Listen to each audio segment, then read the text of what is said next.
Now the reason I did that is I could have decided I wanted the rhinos more over, but I've placed them right in the middle. Doesn't matter.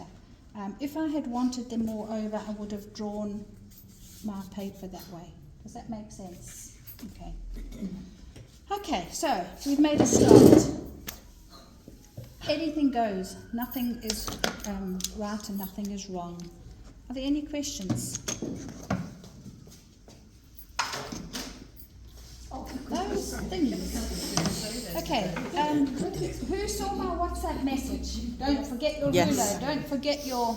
Okay, there's a reason for that. Okay, so first of all we're going to do is start dividing. Okay, we're going to take our ruler and just draw some lines. I have got no preconceived idea at all. There is one rule.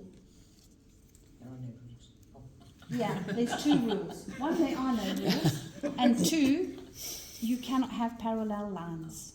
So I can't draw a line there parallel. Okay, so I'm literally just dividing up my pieces, my paper. I could have said, let's break all this up and cut it up and, into little pieces, and that would have taken us about 4 weeks. That's parallel. Oh, yes, it is. Sorry, I'm talking. Thank you. Right, so one of the reasons that we are using a scrap piece of paper is so that I can rub it out. Dear. Do the lines have to go from edge to edge of the paper? To start with, yes. Okay, so all I'm doing at the moment, I'm working from big to small. Now that I've got a few lines on, I'm starting to look at it. So I'm working big shapes to small shapes, and I'm starting to look at interesting shapes.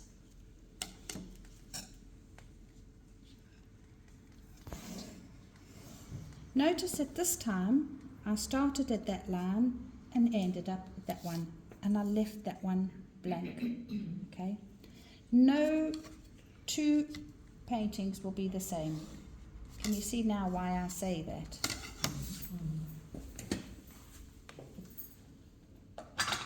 We do not have to stick to straight lines. You can put curved lines in. I was already thinking that, Sue, because he's got quite a lot of nice rounded shapes, hasn't he? He has. This lovely Dale. If you wanted to, you could put a moon in. Yeah. I don't really think I want moons. I'm still in bubble mode. So I am going to put some bubbles, and I'm going to do this quite quickly just because I'm giving you an idea. So, right, just to show you. So I've only done half a circle there, so I'm going to keep that line. Here, I've done a circle that fits between two shapes. In my head, I say to myself, do I want the circle or the semicircle to have two shapes within it? Or am I going to rub that line out and have it just as a semicircle?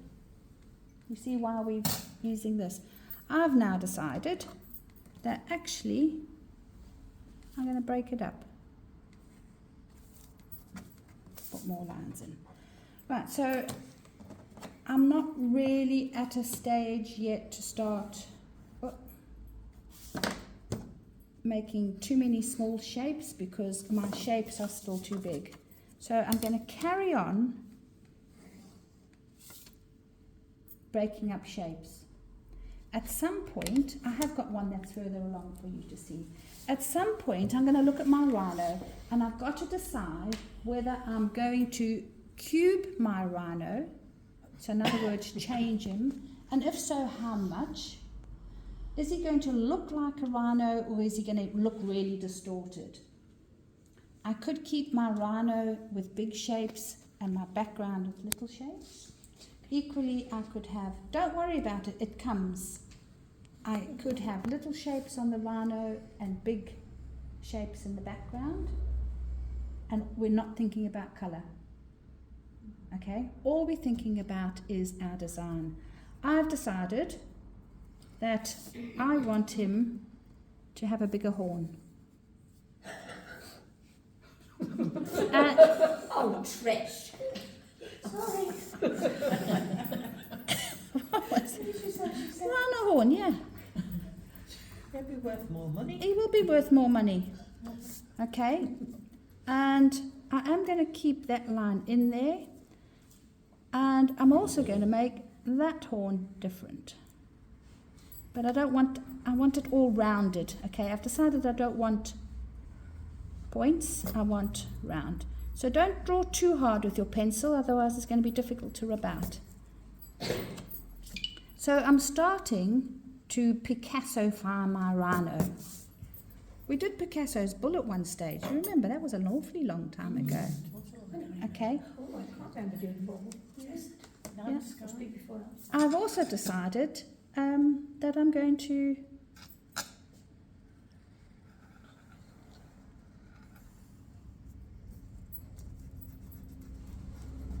distort his mouth. Okay? Is that little loopy bit his mouth? No, that's his nose. He's not going to have a nose at this point. And I need to put in some more shapes because I've got to break it